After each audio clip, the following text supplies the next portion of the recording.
Hello friend, unit 4 का ये last lecture होगा जिसमें हम लोग कॉलम के बारे में स्टडी कर रहे थे।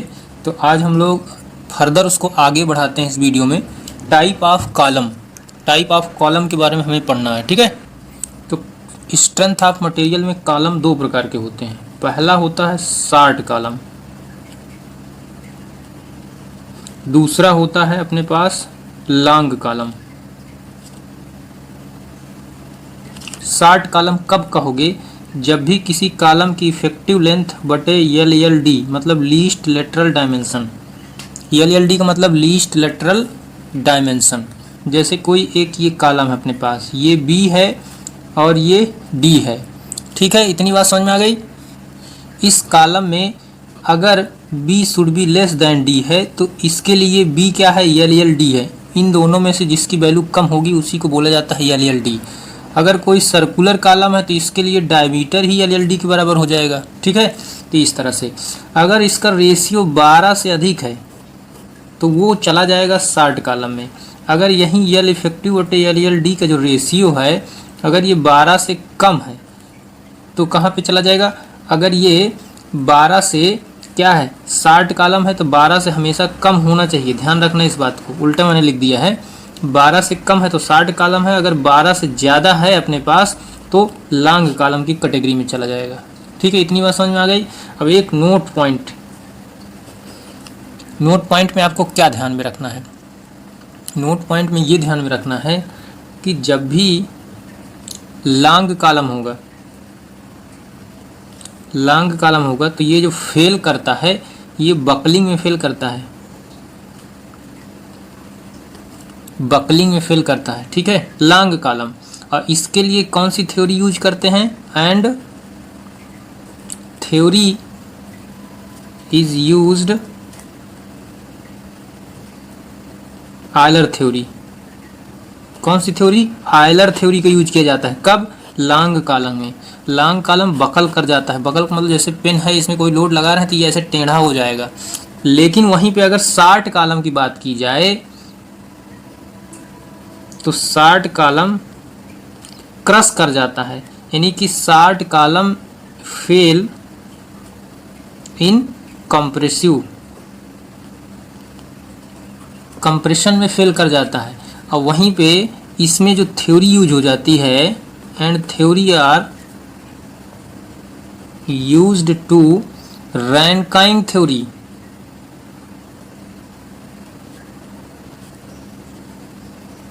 रैनकाइन थ्योरी का यूज किया जाता है। कहाँ पर?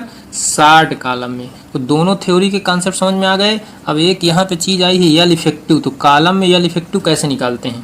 तो हेडिंग है इफेक्टिव लेंथ।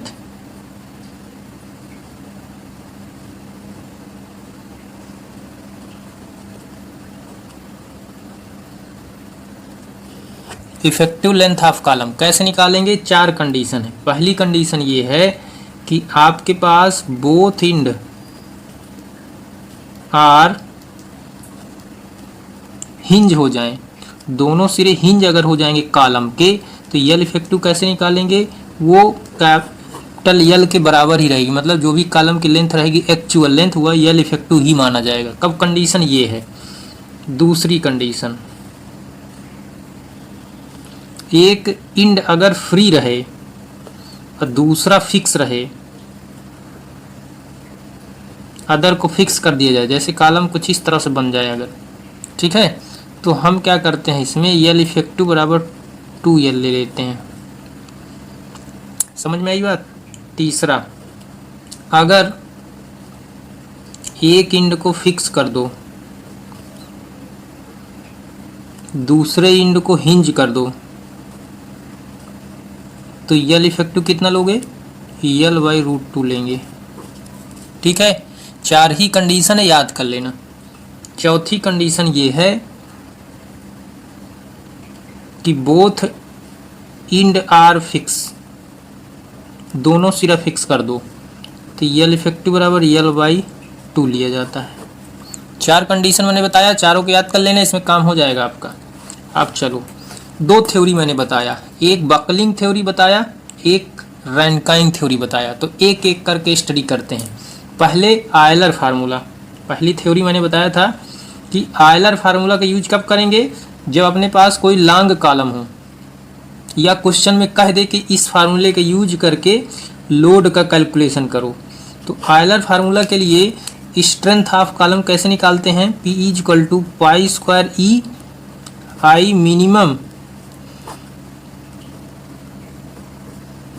एल इफेक्टिव का होल स्क्वायर, ये फार्मूला है। पाई तो कांस्टेंट है, ई मॉडुलस ऑफ इलास्टिसिटी है, आई मिनिमम का मतलब होता है जैसे एक कॉलम है, ये निकाला एक्स एक्स पे, ये निकाला वाई वाई पे, इन दोनों में जिसकी वैल्यू मिनिमम हो तो आई मिनिमम वो कहलाता है। या I minimum is equal to हम कह सकते हैं ए के स्क्वायर। के क्या है, के होता है रेडियस ऑफ जायरेशन, या फिर ये लिख सकते हैं कि K is equal to under root of I बटे ए, ये भी फार्मूला होता है। ध्यान रखना, सब छोटे छोटे फार्मूले हैं, ठीक है। आयलर फार्मूला समझ में आ गया। अब दूसरा आयलर फार्मूला से लोड कैसे निकालते हैं वो समझ में आ गया। इसमें ऐसा कोई डाटा नहीं जो आपको ना दिया रहेगा, ठीक है, सिर्फ आई मिनिमम कैलकुलेशन करना होगा। चलो इसके बाद रैनकाइन फार्मूला की चर्चा कर लेता हूँ। रैनकाइन फार्मूला जो होता है उसके लिए जो लोड निकालते हैं 1/Pr is equal to 1/Pe plus 1/Pc लिया जाता है। यानी कि आयलर फार्मूला और डायरेक्ट वाला फार्मूला को ऐड कर दिया गया, डायरेक्ट स्ट्रेस को ऐड कर दिया गया तो बन गया रैनकाइन फार्मूला। इसको थोड़ा सा आप सॉल्व करोगे, जब इसको आप सॉल्व करोगे तो क्या आएगा, देखो इन दोनों के एलसीएम ले लें।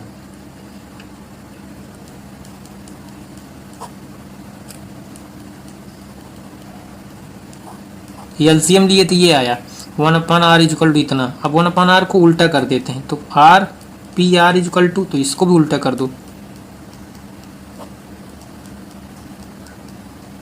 इसको इस तरह से लिख सकते हैं क्या, गणित ही है, मैथमेटिक्स छोटा सा, बस कैलकुलेशन करवा रहा है बार बार। अब देखो इस वाले फार्मूले से क्या निकलेगा,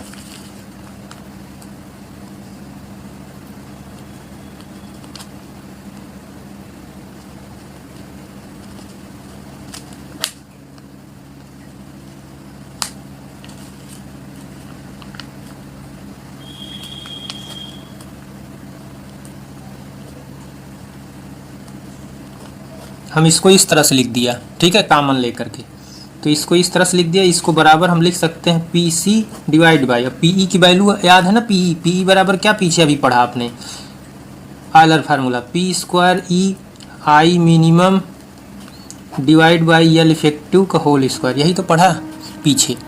तो चलो PE की जगह पुट कर देते हैं, तो ये हो जाएगा 1 प्लस PC को लिख सकते हैं सिग्मा C इंटू ए सी, क्योंकि PC डायरेक्ट लोड है, डायरेक्ट स्ट्रेस बराबर होता है area into stress, direct load बराबर एरिया इंटू स्ट्रेस, तो एरिया इंटू स्ट्रेस वही लिखा हूँ मैं।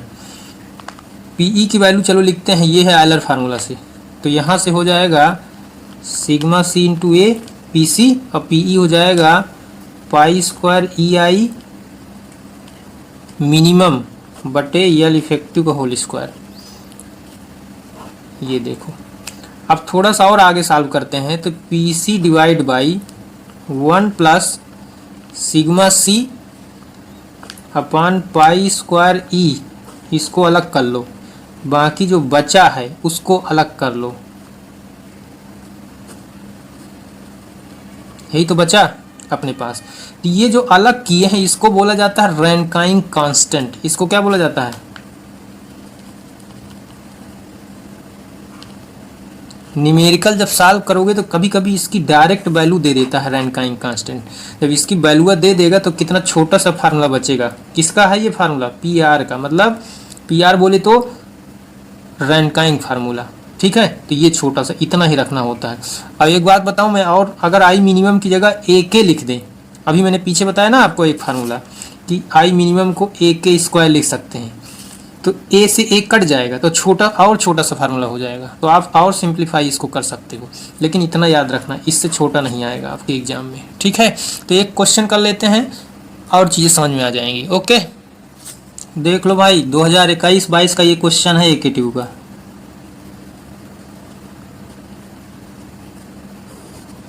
पेपर उठा के देख लेना, आया है कहीं ना कहीं। A steel rod 5 metre long 40 mm diameter is used as a column with one end fix and other is free, determine crippling load by Euler's formula. ये देखो फार्मूला लिख दिया है, आयलर फार्मूला का यूज करना है। टेक ई बराबर 200 GPa, ठीक है। तो एक सर्कुलर है जिसका डायमीटर दे रखा है 40 mm, सर्कुलर रॉड है, डायमीटर दे रखा है। तो इसके लिए जो आई मिनिमम होता है वो क्या होता है, π/64 d⁴, यही तो फार्मूला पढ़े हो। तो आई मिनिमम निकाल लेते हैं, चलो। तो π/64 d दिया 40⁴, ये हो जाएगा mm⁴। आई मिनिमम निकल गया। इसके बाद यल इफेक्टिव कैसे निकलेगा, both end are one end fix and other end is free है। तो इसके लिए यल इफेक्टिव कैसे निकले था, यल इफेक्टिव बराबर 2L। तो यल इफेक्टिव कितना हो जाएगा, 2 × 4 यानी कि 8, 5 मीटर दिया है 5, तो 5 × 2 = 10 हो जाएगा। 10 मीटर में है, मिलीमीटर में बदलोगे तो 1000 से गुणा कर दो, ये हो गया मिलीमीटर में। यल इफेक्टिव निकाल लिए। अब ई की वैल्यू कितना दे रखा है, 200 GPa। इसका क्या मतलब है, 200 × 10⁻³ न्यूटन पर mm²। ठीक है, मैंने कन्वर्ट कर लिया। अब बस आपको पीई बराबर फार्मूला लगा देना है, Euler equation. Euler formula PE बराबर क्या होता है, π² आई मिनिमम बटे यल इफेक्टिव का होल स्क्वायर। यही तो फार्मूला था।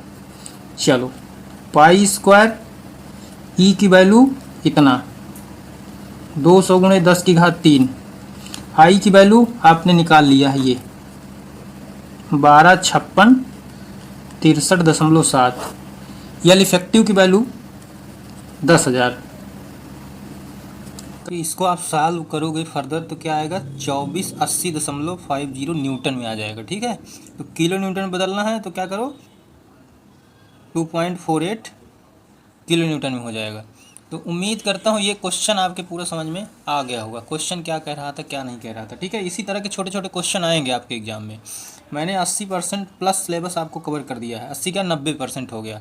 यूनिट 4 यहाँ पे कंप्लीट हो जा रही है आपकी। अब हम लोग चर्चा करेंगे यूनिट 5 में। यूनिट 4 में एक टॉपिक और है, थोड़ा सा और देख लो। मिडिल थर्ड रूल क्या होता है। मिडिल थर्ड रूल का मतलब ये है कि जैसे अपने पास कोई एक रेक्टेंगुलर कॉलम है, ठीक है, इसको हमने कह दिया ये B है, इसको हमने कह दिया ये D है।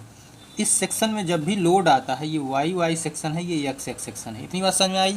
जब भी लोड आता है तो मिडिल थर्ड रूल ये कहता है कि लोड सेफ होना चाहिए, मतलब लोड कंप्रेशन में ही होना चाहिए, टेंशन में नहीं होना चाहिए।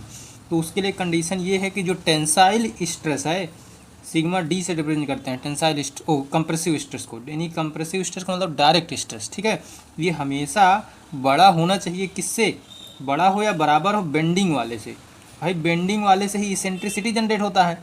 अब इसेंट्रिसिटी ना जनरेट होने पाए, इसके लिए क्या होना चाहिए, ये कंडीशन को फॉलो होना चाहिए। अब आप इसमें फार्मूला लगा के जब इसको सॉल्व करोगे तो पता है क्या आएगा। जैसे बेंडिंग स्ट्रेस देखो, लोड बटे एरिया, तो इसका एरिया क्या हो जाएगा, BD। ये हमेशा बड़ा हो किससे, बेंडिंग वाले से। तो बेंडिंग वाले को क्या लिख सकते हैं, बेंडिंग वाले को बेंडिंग इक्वेशन से m/I σ/y, तो हम इसको लिख सकते हैं m × y/i, यही तो लिख सकते हैं। अब देखो इसके लिए i क्या होगा, जैसे y एक्सेस को अगर मैं ले रहा हूँ तो y एक्सेस में हो जाएगा i P/BD should be greater then और इक्वल टू, m को लिख सकते हैं P × E इसेंट्रिसिटी, y को लिख सकते हैं कितना हो जाएगा, y आउटर मोस्ट फाइबर, ये हो जाएगा B/2, i को लिख सकते हैं dB³/12। अब देखो इसको आप सॉल्व करो, तो जब आप इसको सॉल्व करोगे तो P से P कट गया, BD से एक बार BD कट गया, एक तो B से और B कट गया, और 2 से ये कट गया, 6 ये ऊपर चला जाएगा 6। तो अपने पास बचा क्या, 1 शुड बी ग्रेटर देन और इक्वल टू 6E बचा, डिवाइड बाई एक B बचेगा B। इसका मतलब यही है या इसको हम लिख सकते हैं b/6 should be greater than or equal to E. मतलब जो भी अगर इसेंट्रिसिटी से आपको बचना है, इसेंट्रिसिटी से बचना है, तो जितनी कॉलम की बेर्थ होगी b उसका 6वां भाग ले लो। कितना? उसका 1/6 भाग ले लो, तो वो यहाँ से यहाँ से यहाँ से सेफ जोन माना जाएगा। इस सेफ जोन के जैसे ही बाहर आप जाओगे, लोड आएगा तो इसेंट्रिसिटी जनरेट हो जाएगी। तो इसेंट्रिसिटी जनरेट हो जाएगी, इसका मतलब है कि टेंशन जनरेट हो जाएगा। टेंशन जनरेट हो जाएगा तो आपको रेनफोर्समेंट डालना पड़ेगा। तो यही है मिडिल थर्ड रूल, बाकी कुछ नहीं है। मिडिल थर्ड रूल में इसेंट्रिसिटी आती है बेर्थ का 1/6 भाग। ठीक है। अब मिडिल फोर्थ रूल का मतलब होता है fourth rule. Middle fourth rule में सर्कल आ जाता है। बस सर्कल में कितनी इसेंट्रिसिटी आएगी, कितना इसेंट्रिसिटी जनरेट करेगा, मतलब कितना सेफ कंडीशन माना जाता है। तो सर्कल में माना जाता है d/8, ये हमेशा बड़ा ही होना चाहिए इसेंट्रिसिटी से। ये होता है, ये मिडिल फोर्थ रूल कहलाता है। Middle third rule, middle fourth rule कुछ रखा नहीं है, बस यहीं से निकलता है, छोटे छोटे फार्मूले हैं। कैसे निकला मैंने बता दिया, आप इसको अपने से निकाल सकते हो। वही फार्मूला लगाना है तो p/a। अब एरिया क्या हो जाएगा सर्कल का, π/4d²। ये बड़ा होना चाहिए किससे, p इंटू ई। मिडिल थर्ड रूल लगा दो, बाई डी, π/64 होता है ना इसका मोमेंट ऑफ इनर्शिया, इंटू 2। लो इसको सॉल्व करोगे तो यही आएगा, कुछ अलग थोड़ी ना आएगा। तो ये है middle third rule, middle fourth rule. ठीक है, इतना ही है सिलेबस में, इससे ज़्यादा पढ़ने की जरूरत नहीं है आपको। यूनिट 4 कंप्लीट हो गया, जल्द ही मिलेंगे यूनिट 5 के साथ। तब तक के लिए आप लोग रिवीजन करते रहिए। मिलते हैं अगले वीडियो में। Okay bye. लाइक कर दें वीडियो को, शेयर कर दें जरूर अपने फ्रेंडों के साथ। ठीक है भाई, तो मिलते हैं अगले वीडियो में। ओके।